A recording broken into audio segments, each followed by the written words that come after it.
The revolutions of 1989 formed part of a revolutionary wave in the late 1980s and early 1990s that resulted in the end of communist rule in Central and Eastern Europe and beyond. The period is sometimes called the Fall of Nations or the Autumn of Nations, a play on the term Spring of Nations that is sometimes used to describe the revolutions of 1848. The events of the full-blown revolution first began in Poland in 1989 and continued in Hungary, East Germany, Bulgaria, Czechoslovakia, and Romania. One feature common to most of these developments was the extensive use of campaigns of civil resistance, demonstrating popular opposition to the continuation of one-party rule and contributing to the pressure for change. Romania was the only Eastern Bloc country whose citizens overthrew its communist regime violently. Protests in Tiananmen Square, April to June 1989, failed to stimulate major political changes in China, but influential images of courageous defiance during that protest helped to precipitate events in other parts of the globe. On June 4, 1989, the trade union Solidarity won an overwhelming victory in a partially free election in Poland, leading to the peaceful fall of communism in that country in the summer of 1989. Also in June 1989, Hungary began dismantling its section of the physical Iron Curtain, leading to an exodus of East Germans through Hungary, which destabilized East Germany. This led to mass demonstrations in cities such as Leipzig and subsequently to the fall of the Berlin Wall in November 1989, which served as the symbolic gateway to German reunification in 1990. The Soviet Union dissolved in December 1991, resulting in 11 new countries: Armenia, Azerbaijan, Belarus, Georgia, Kazakhstan, Kyrgyzstan, Moldova, Tajikistan, Turkmenistan, Ukraine and Uzbekistan, which had declared their independence from the Soviet Union in the course of the year, while the Baltic states, Estonia, Latvia and Lithuania, regained their independence in September 1991. The rest of the Soviet Union, which constituted the bulk of the area, became the Russian Federation in December 1991. Albania and Yugoslavia abandoned communism between 1990 and 1992. By 1992, Yugoslavia had split into 5 successor states, namely Bosnia and Herzegovina, Croatia, Macedonia, Slovenia and the Federal Republic of Yugoslavia, which was later renamed Serbia and Montenegro in 2003 and eventually split in 2006 into 2 states, Serbia and Montenegro. Serbia was then further split with the breakaway of the partially recognized state of Kosovo in 2008. Czechoslovakia dissolved 3 years after the end of communist rule, splitting peacefully into the Czech Republic and Slovakia in 1992. The impact of these events was felt in many socialist countries. Communism was abandoned in countries such as Cambodia, 1991, Ethiopia, 1990, Mongolia, which in 1990 democratically re-elected a communist government that ran the country until 1996, and South Yemen, 1990. During the adoption of varying forms of market economy, there was a general decline in living standards for many former communist countries. Political reforms were varied, but in only 4 countries were communist parties able to retain a monopoly on power, namely China, Cuba, Laos and Vietnam. North Korea went through a constitutional change in 2009 that made it nominally no longer communist, but still de facto organized on Stalinist lines. Many communist and socialist organizations in the West turned their guiding principles over to social democracy and democratic socialism. Communist parties in Italy and San Marino suffered, and the reformation of the Italian political class took place in the early 1990s. In South America, the pink tide began with Venezuela in 1999 and swept through the early 2000s. The European political landscape changed drastically, with several former Eastern Bloc countries joining NATO and the European Union, resulting in stronger economic and social integration with Western Europe and the United States. Background: Development of the Eastern Bloc. Socialism had been gaining momentum among working-class citizens of the world since the 19th century. These culminated in the early 20th century when several states and colonies formed their own communist parties. Many of the countries involved had hierarchical structures with monarchic governments and aristocratic social structures with an established nobility. Socialism was undesirable within the circles of the ruling classes, which had begun to include industrial business leaders, in the late 19th/early 20th century states. As such, communism was repressed. Its champions suffered persecution while people were discouraged from adopting it. This had been the practice even in states which identified as exercising a multi-party system. The Russian Revolution of 1917 saw the first communist state in the Union of Soviet Socialist Republics, USSR, when the Bolsheviks overthrew the provisional government. During the period between the world wars, communism had been on the rise in many parts of the world, especially in towns and cities. This led to a series of purges in many countries to stifle the movement. Violent resistance to this repression led to an increase in support for communism in Central and Eastern Europe. In the early stages of World War II, both Nazi Germany and the USSR invaded and occupied the countries of Eastern Europe after the Molotov-Ribbentrop Pact. Germany then turned against and invaded the USSR. The battles of this Eastern Front were the largest in history. The USSR joined with the Allies, and in conferences at Tehran and Yalta, the Allies agreed that Central and Eastern Europe would be in the Soviet sphere of political influence. The USSR fought the Germans to a standstill and finally began driving them back, reaching Berlin before the end of the war. Nazi ideology was violently anti-communist, and the Nazis brutally suppressed communist movements in the countries it occupied. Communists played a large part in the resistance to the Nazis in these countries. As the Soviets forced the Germans back, they assumed temporary control of these devastated areas. After World War II, the Soviets ensured that communists loyal to Moscow took power in the countries it occupied. The Soviets retained troops throughout these territories. The Cold War saw these states, bound together by the Warsaw Pact, have continuing tensions with the capitalist West, bound together by NATO. The Chinese Revolution established communism in China in 1949. During the Hungarian Revolution of 1956, a spontaneous nationwide anti-authoritarian revolt, the Soviet Union invaded Hungary to assert control. Similarly, in 1968, the USSR repressed the Prague Spring by organizing the Warsaw Pact's invasion of Czechoslovakia. Emergence of solidarity in Poland. Labor turmoil in Poland during 1980 led to the formation of the independent trade union Solidarity, led by Lech Walesa, which over time became a political force. On December 13, 1981, Polish Prime Minister Wojciech Jaruzelski started a crackdown on Solidarity by declaring martial law in Poland, suspending the union, and temporarily imprisoning all of its leaders. Mikhail Gorbachev.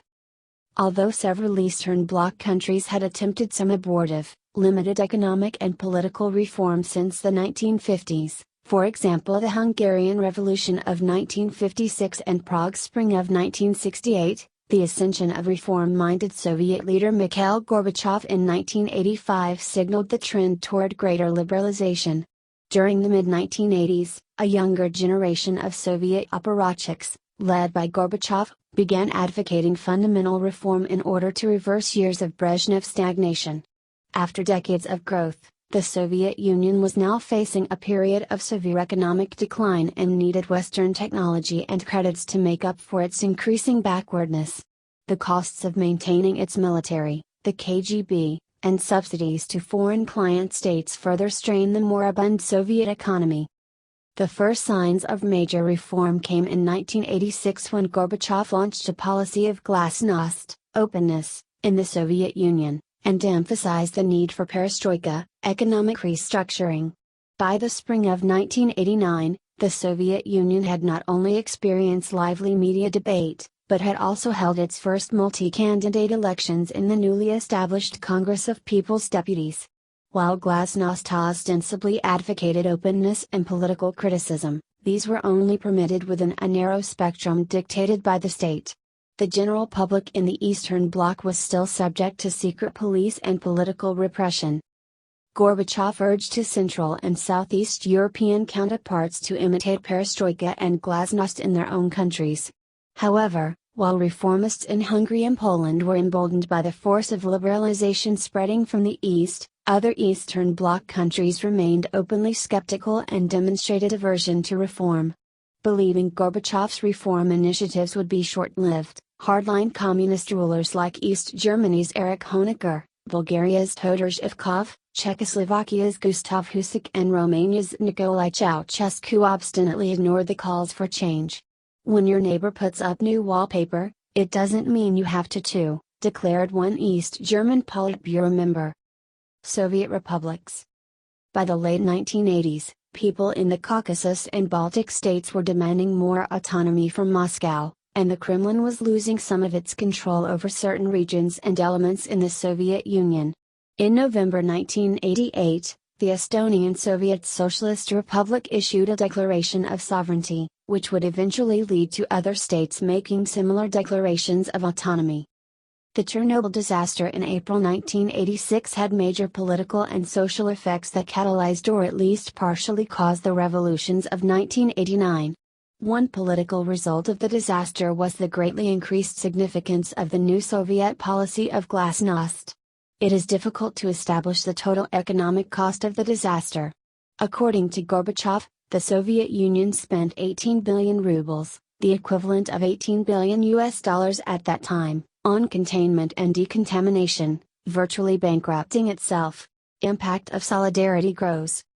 Throughout the mid-1980s, Solidarity persisted solely as an underground organization, supported by the Catholic Church. However, by the late 1980s, Solidarity became sufficiently strong to frustrate Jaruzelski's attempts at reform, and nationwide strikes in 1988 forced the government to open dialogue with Solidarity. On March 9, 1989, both sides agreed to a bicameral legislature called the National Assembly. The already existing Sejm would become the lower house. The Senate would be elected by the people.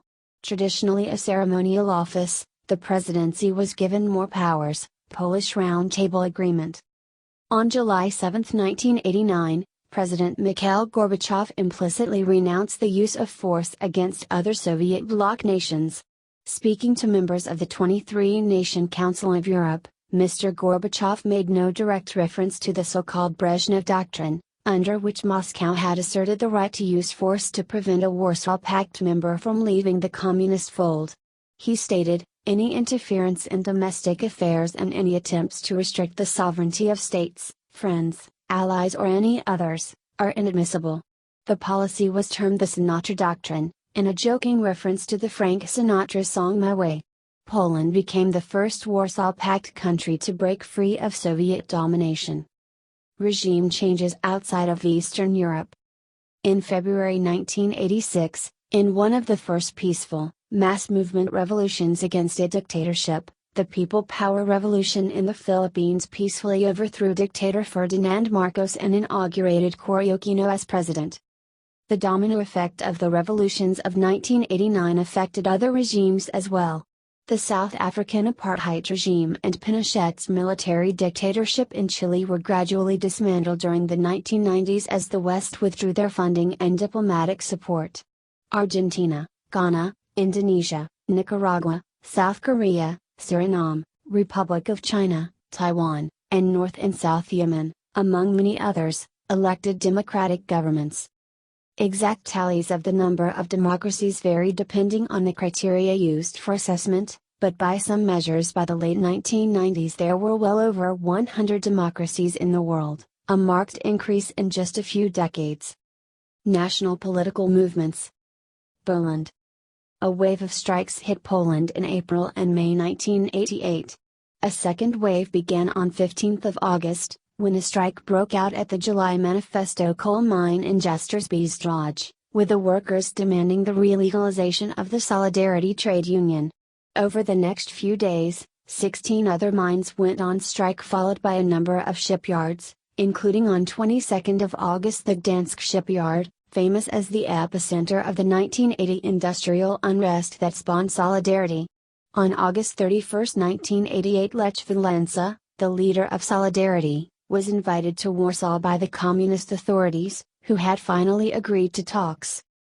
On January 18, 1989, at a stormy session of the 10th plenary session of the ruling United Workers' Party, General Wojciech Jaruzelski, the first secretary, managed to get party backing for formal negotiations with Solidarity leading to its future legalization, although this was achieved only by threatening the resignation of the entire party leadership if thwarted.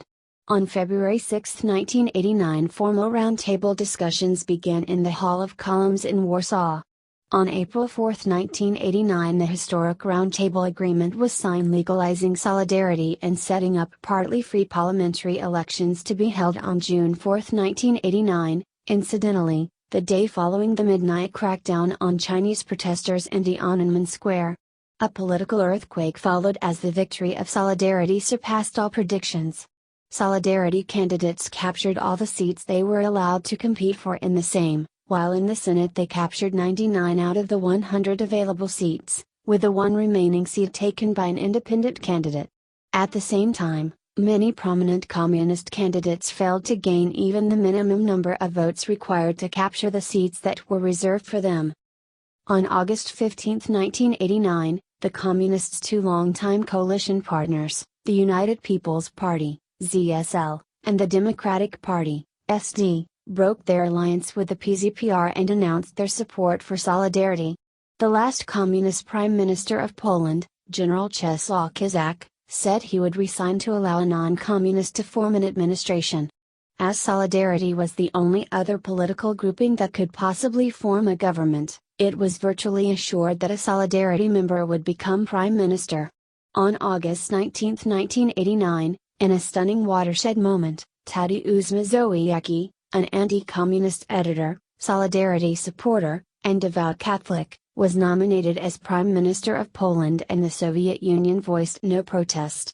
5 days later, on August 24, 1989, Poland's parliament ended more than 40 years of one-party rule by making Mazowiecki the country's first non-communist prime minister since the early post-war years.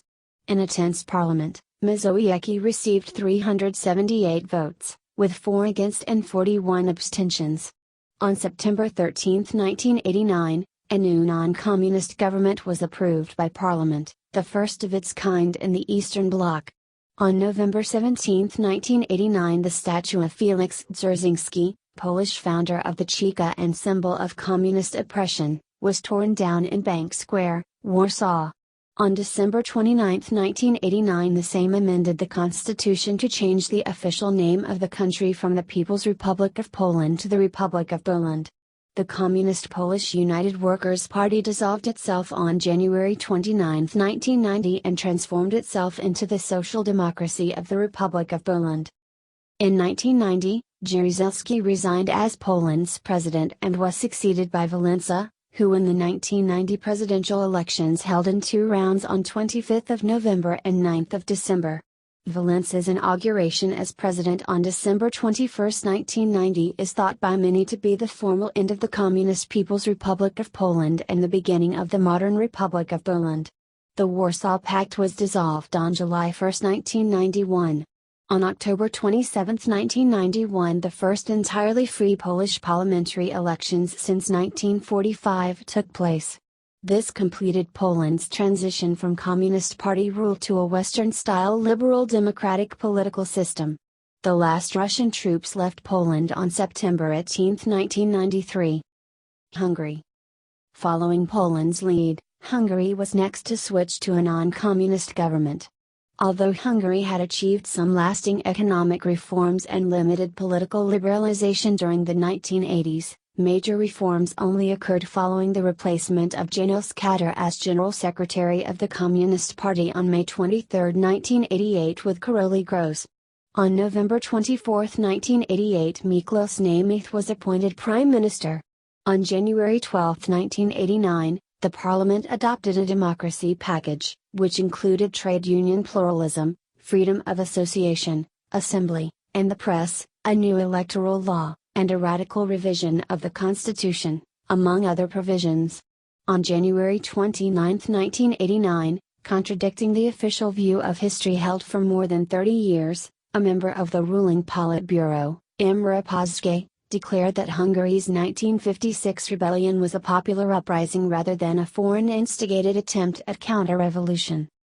Mass demonstrations on 15th of March, the National Day, persuaded the regime to begin negotiations with the emergent non-communist political forces. Roundtable talks began on 22nd of April and continued until the Roundtable Agreement was signed on 18th of September. The talks involved the Communists, MSZMP, and the newly emerging independent political forces Fidesz, the Alliance of Free Democrats, SZDSZ, the Hungarian Democratic Form, NDF, the Independent Smallholders Party, the Hungarian People's Party, the Indrabajci Silenski Society, and the Democratic Trade Union of Scientific Workers. At a later stage, the Democratic Confederation of Free Trade Unions and the Christian Democratic People's Party, KDNP, were invited. At these talks, a number of Hungary's future political leaders emerged, including Laszlo Selim, Jos Fantal, György Szabad, Peter Tolgajeci, and Viktor Orbán. On May 2, 1989, the first visible cracks in the Iron Curtain appeared when Hungary began dismantling its 240-kilometer, 150 miles, long border fence with Austria. This increasingly destabilized East Germany and Czechoslovakia over the summer and autumn, as thousands of their citizens illegally crossed over to the west through the Hungarian-Austrian border. On June 1, 1989, the Communist Party admitted that former Prime Minister Imre Nagy, hanged for treason for his role in the 1956 Hungarian uprising, was executed illegally after a show trial. On June 16, 1989, Nagy was given a solemn funeral on Budapest's largest square in front of crowds of at least 100,000, followed by a hero's burial. The Roundtable Agreement of 18 September encompassed 6 draft laws that governed an overhaul of the Constitution, establishment of a constitutional court, the functioning and management of political parties, multi-party elections for National Assembly deputies, the penal code and the law on penal procedures. The last 2 changes represented an additional separation of the party from the state apparatus. The electoral system was a compromise. About half of the deputies would be elected proportionally and half by the majoritarian system. A weak presidency was also agreed upon, but no consensus was attained on who should elect the president, parliament or the people, and when this election should occur, before or after parliamentary elections. On October 7, 1989, the Communist Party at its last Congress re-established itself as the Hungarian Socialist Party. In a historic session from 16 to 20 October, the Parliament adopted legislation providing for a multi-party parliamentary election and a direct presidential election, which took place on March 24, 1990. The legislation transformed Hungary from a People's Republic into the Republic of Hungary, guaranteed human and civil rights, and created an institutional structure that ensured separation of powers among the judicial, legislative, and executive branches of government. On October 23, 1989, on the 33rd anniversary of the 1956 revolution, the communist regime in Hungary was formally abolished. The Soviet military occupation of Hungary, which had persisted since World War II, ended on June 19, 1991. East Germany. On May 2, 1989, Hungary started dismantling its barbed wire border with Austria, opening a large hole through the Iron Curtain to the west that was used by a growing number of East Germans. By the end of September 1989, more than 30,000 East Germans had escaped to the west before the GDR denied travel to Hungary, leaving Czechoslovakia as the only neighboring state to which East Germans could escape.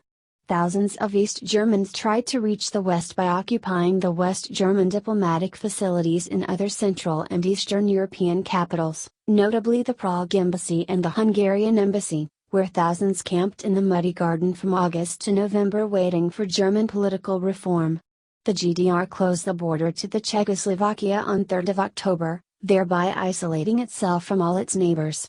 Having been shut off from their last chance for escape, an increasing number of East Germans participated in the Monday demonstrations in Leipzig on 4, 11, and 18 September, each attracting 1,200 to 1,500 demonstrators. Many were arrested and beaten, but the people refused to be intimidated. On 25th of September, the protests attracted 8,000 demonstrators. After the fifth successive Monday demonstration in Leipzig on 2nd of October attracted 10,000 protesters, Socialist Unity Party, SED, leader Erich Honecker issued a shoot and kill order to the military. Communists prepared a huge police, militia, Stasi, and work combat troop presence, and there were rumors a Tiananmen Square-style massacre was being planned for the following Monday's demonstration on 9th of October. On 6th and 7th of October, Mikhail Gorbachev visited East Germany to mark the 40th anniversary of the German Democratic Republic, and urged the East German leadership to accept reform.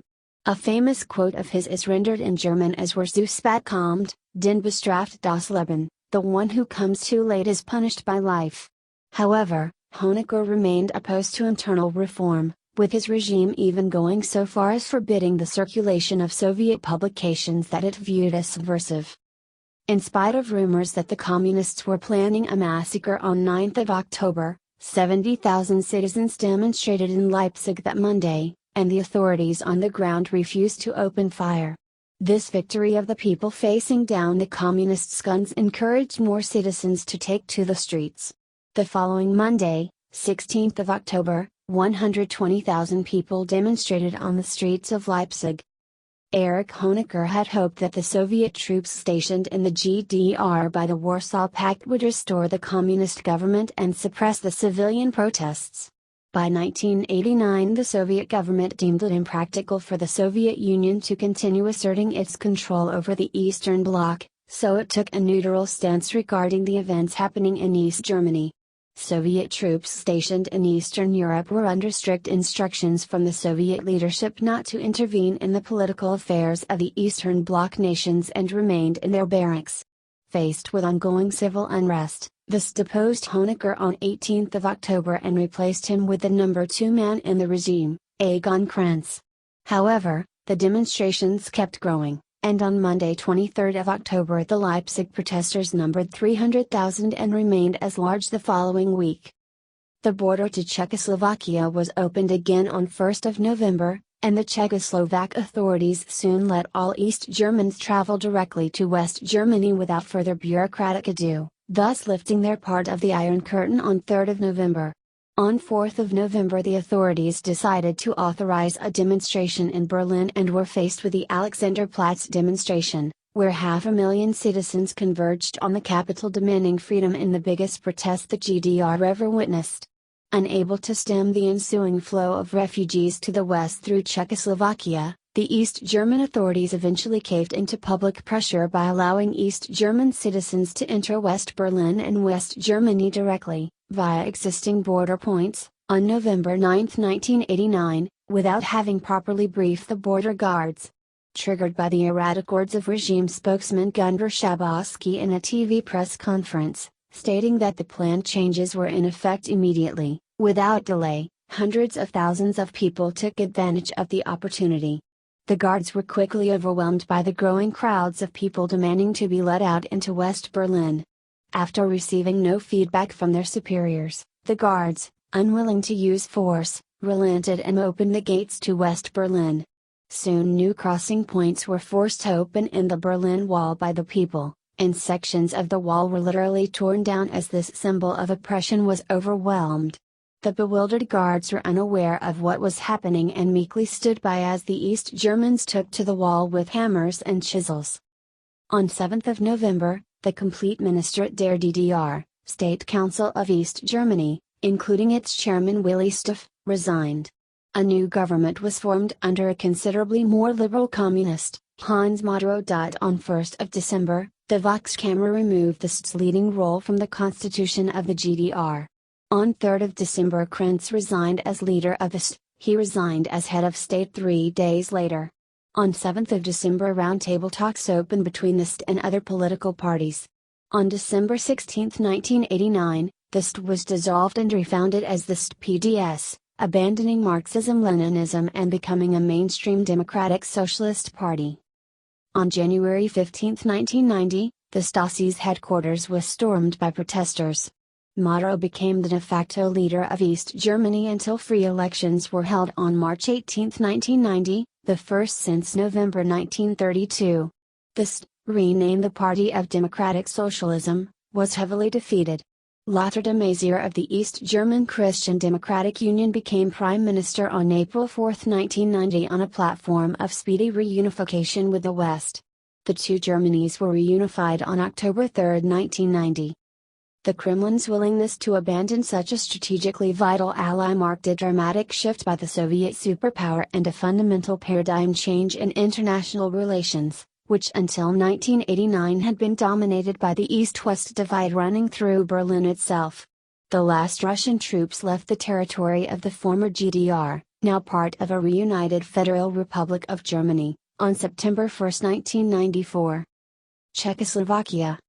The Velvet Revolution was a non-violent transition of power in Czechoslovakia from the communist government to a parliamentary republic. On November 17, 1989, riot police suppressed a peaceful student demonstration in Prague, although controversy continues over whether anyone died that night. That event sparked a series of popular demonstrations from 19 November to late December.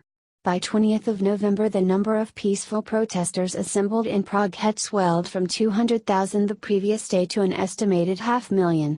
5 days later, the Letna Square protest held 800,000 people. On 24th of November, the entire Communist Party leadership, including General Secretary Miloš Jakeš, resigned.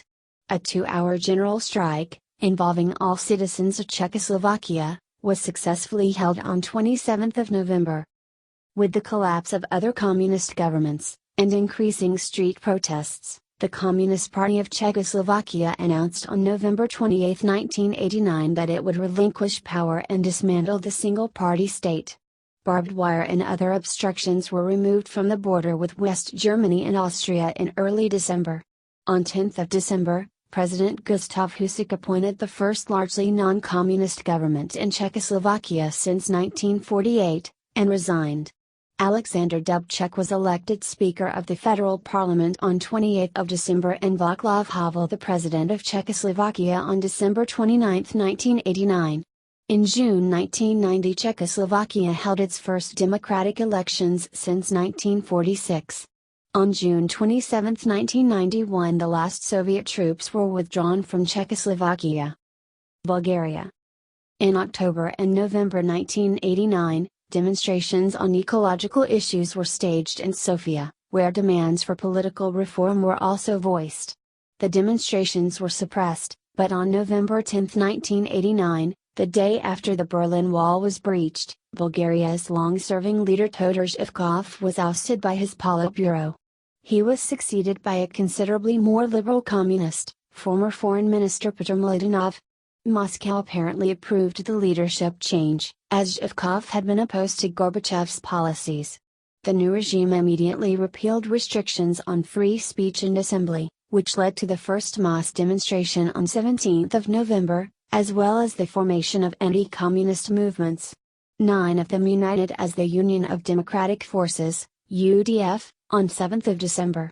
The UDF was not satisfied with Zhivkov's ouster, and demanded additional democratic reforms, most importantly the removal of the constitutionally mandated leading role of the Bulgarian Communist Party. Mladenov announced on December 11, 1989 that the Communist Party would abandon its monopoly on power, and that multi-party elections would be held the following year. In February 1990, the Bulgarian legislature deleted the portion of the constitution about the leading role of the Communist Party. Eventually, it was decided that a roundtable on the Polish model would be held in 1990 and elections held by June 1990. The roundtable took place from 3 January to May 14, 1990, at which an agreement was reached on the transition to democracy.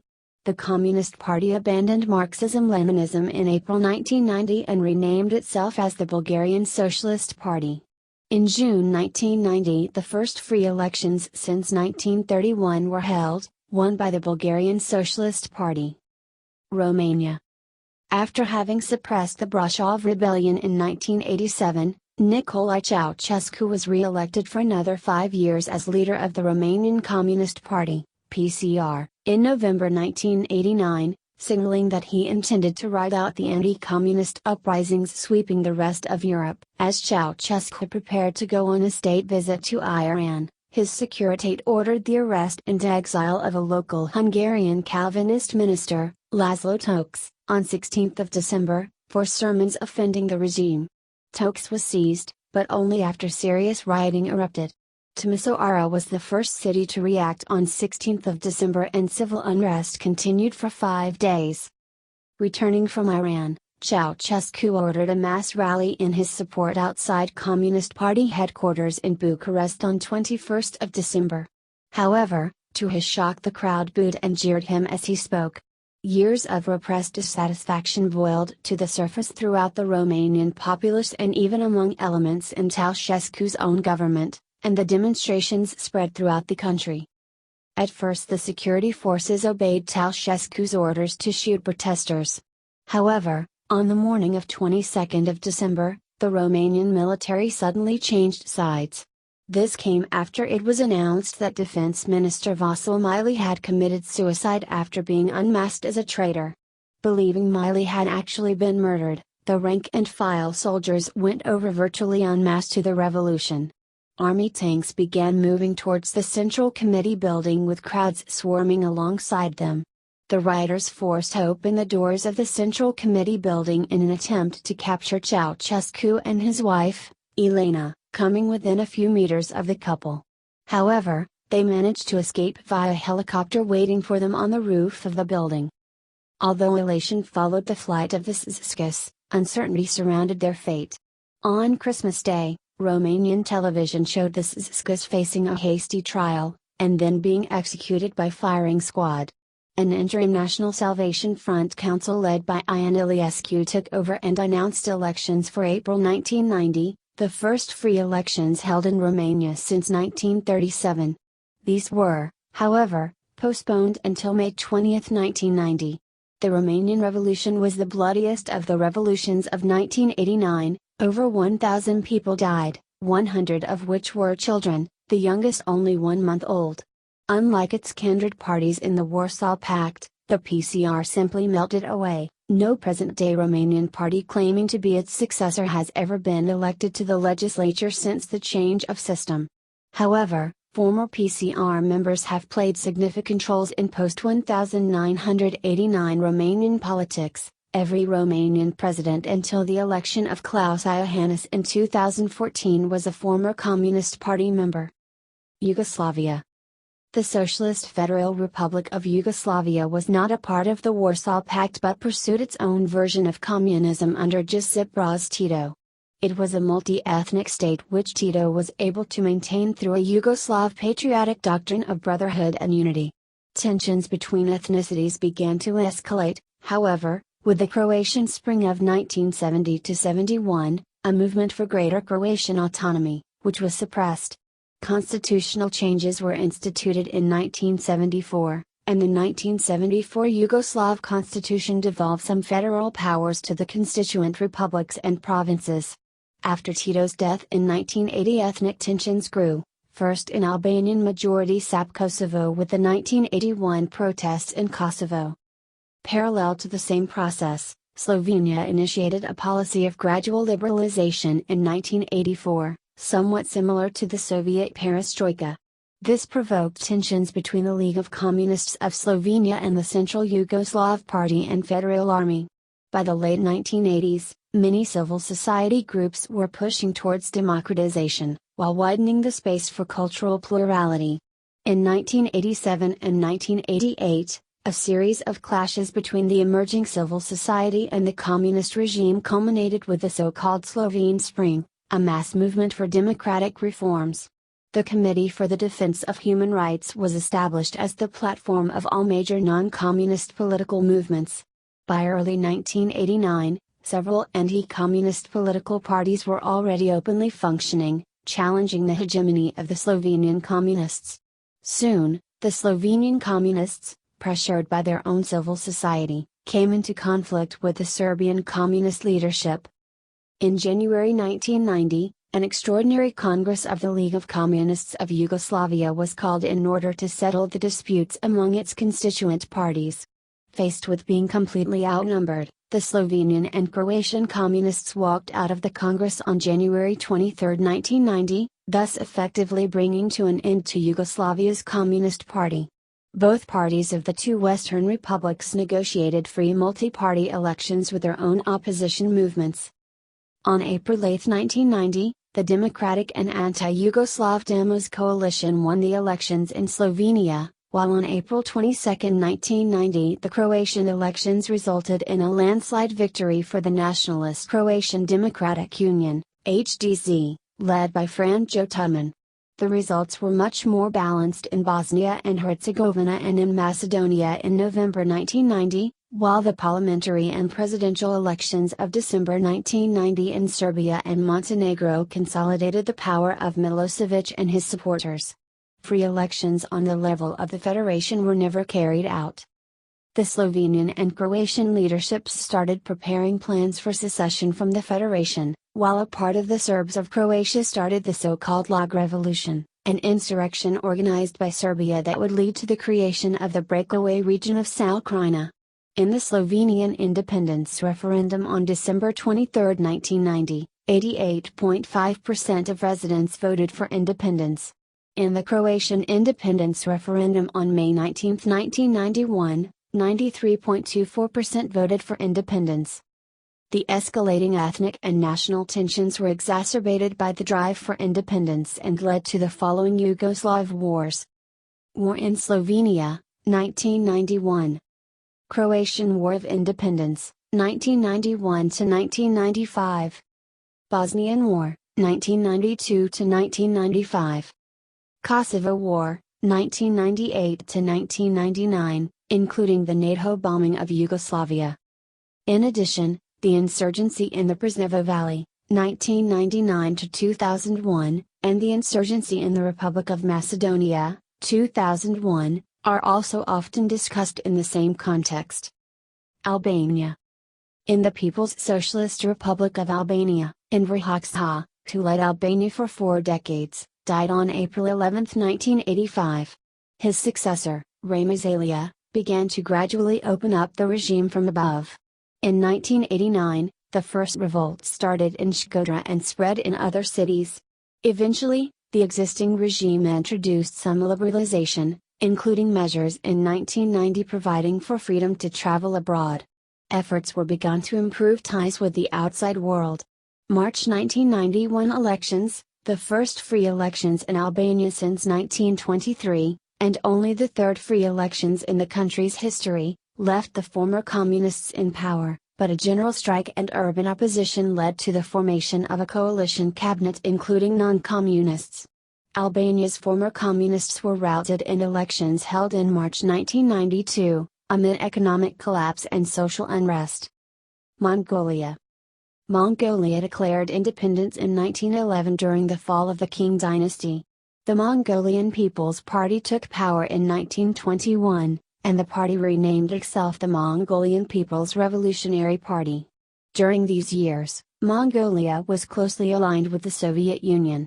After Yumjiji Denbal left in 1984, the new leadership under Jamban Batmank implemented economic reforms, but failed to appeal to those who, in late 1989, wanted broader changes. The Mongolian Revolution was a democratic, peaceful revolution that started with demonstrations and hunger strikes and ended 70 years of Marxism-Leninism and eventually moved towards democracy. It was spearheaded by mostly younger people demonstrating on Sakbatar Square in the capital Ulaanbaatar. It ended with the authoritarian government resigning without bloodshed. Some of the main organizers were Tsakajian Elbdorj, Sanjajernjian Zorig, Erdenian Batdaul, and Baturdinian Batbayar. During the morning of December 10, 1989, the first public demonstration occurred in front of the Youth Cultural Center in the capital of Ulaanbaatar. There, Elbdorj announced the creation of the Mongolian Democratic Union, and the first pro-democracy movement in Mongolia began. The protesters called for Mongolia to adopt perestroika and glasnost. Dissident leaders demanded free elections and economic reform, but within the context of a human democratic socialism. The protesters injected a nationalist element into the protests by using traditional Mongolian script, which most Mongolians could not read, as a symbolic repudiation of the political system which had imposed the Mongolian Cyrillic alphabet.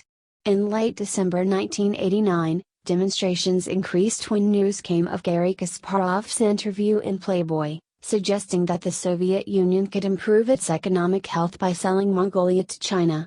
On January 14, 1990, the protesters, having grown from 300 to some 1,000, met in a square in front of Lenin Museum in Ulaanbaatar, which has been named Freedom Square since then. A demonstration in Sukh-Batar Square on 21 January, in weather of -30°C, followed. Protesters carried banners alluding to Chinggis Khan, also referred to Genghis Khan, rehabilitating a figure whom Soviet schooling neglected to praise. In subsequent months of 1990, activists continued to organize demonstrations, rallies, protests and hunger strikes, as well as teachers and workers' strikes. Activists had growing support from Mongolians, both in the capital and the countryside, and the union's activities led to other calls for democracy all over the country. After numerous demonstrations of many thousands of people in the capital city as well as provincial centers, on March 4, 1990, the MDU and 3 other reform organizations held a joint outdoor mass meeting, inviting the government to attend. The government sent no representative to what became a demonstration of over 100,000 people demanding democratic change. This culminated with Jambon Batmank, chairman of Politburo of MPRP's Central Committee, decided to dissolve the Politburo and to resign on March 9, 1990. Mongolia's first free, multi-party elections for bicameral parliament took place on July 29, 1990. Parties ran for 430 seats in the Great Ural. Opposition parties were not able to nominate enough candidates. The opposition nominated 346 candidates for the 430 seats in the Great Ural, Upper House. The Mongolian People's Revolutionary Party, MPRP, won 357 seats in the Great Ural and 31 out of 53 seats in the Small Ural, which was later abolished, as well. The MPRP enjoyed a strong position in the countryside. The state Great Ural first met on September 3, 1990 and elected a president, MPRP, vice president, Social Democrat, who was also a chairman of the Buga Ural, prime minister, MPRP, and 50 members to the Buga Ural, lower house. In November 1991, the People's Great Ural began discussion on a new constitution, which entered into force on February 12, 1992. In addition, the new constitution restructured the legislative branch of government, creating a unicameral legislature, the State Great Ural, SGH. The MPRP retained its majority, but lost the 1996 elections. The final Russian troops, which had stationed in Mongolia in 1966, fully withdrew in December 1992. China. While China did not undergo a revolution in 1989, a popular national movement led to large demonstrations in favor of democratic reforms.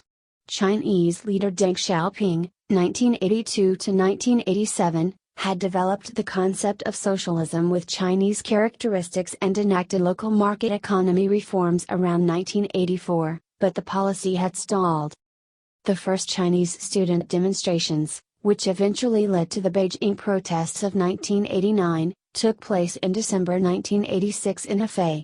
The students called for campus elections, the chance to study abroad and greater availability of Western pop culture. Their protests took advantage of the loosening political atmosphere and included rallies against the slow pace of reform.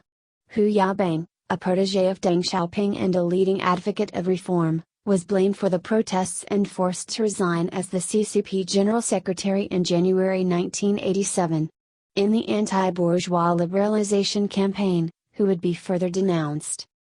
The Tiananmen Square protests were sparked by the death of Hu Yaobang on April 15, 1989.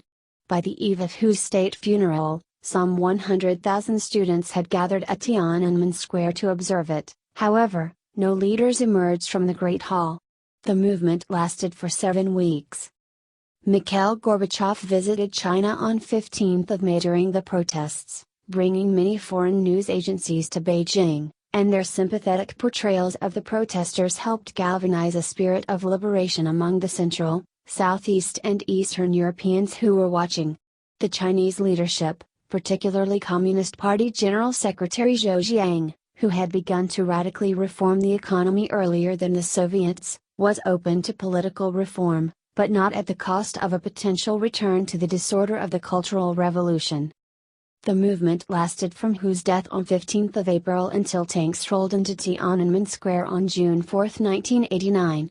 In Beijing, the military response to the protest by the PRC government left many civilians in charge of clearing the square of the dead and severely injured. The exact number of casualties is not known and many different estimates exist. Malta Summit. The Malta Summit consisted of a meeting between U.S. President George H. W. Bush and USSR leader Mikhail Gorbachev, taking place between December 3, 1989, just a few weeks after the fall of the Berlin Wall, a meeting which contributed to the end of the Cold War partially as a result of the border pro-democracy movement. It was their second meeting following a meeting that included then-President Ronald Reagan, in New York in December 1988. News reports of the time referred to the Malta Summit as the most important since 1945, when British Prime Minister Winston Churchill, Soviet Premier Joseph Stalin and U.S. President Franklin D. Roosevelt agreed on a post-war plan for Europe at the Yalta Conference. Election chronology in Central, Eastern Europe and Central Asia. Between June 1989 and April 1991, every communist or former communist country in Central and Eastern Europe and Central Asia, and in the case of the USSR and Yugoslavia, every constituent republic, held competitive parliamentary elections for the first time in many decades. Some elections were only partly free, while others were fully democratic. The chronology below gives the details of these historic elections, and the dates are the first day of voting as several elections were split over several days for runoff contests. Poland, June 4, 1989. Turkmenia, January 7, 1990. Uzbekistan, February 18, 1990. Lithuania, February 24, 1990. Moldavia, February 25, 1990. Kyrgyzia, February 25, 1990. Tajikistan, February 25, 1990. Belarus, March 4, 1990. Russia, March 4, 1990. Ukraine, March 4, 1990. East Germany, March 18, 1990. Estonia, March 18, 1990. Latvia, March 18, 1990. Hungary, March 25, 1990. Kazakhstan, March 25, 1990. Slovenia, April 8, 1990. Croatia, April 22, 1990. Romania, May 20, 1990. Armenia, May 20, 1990.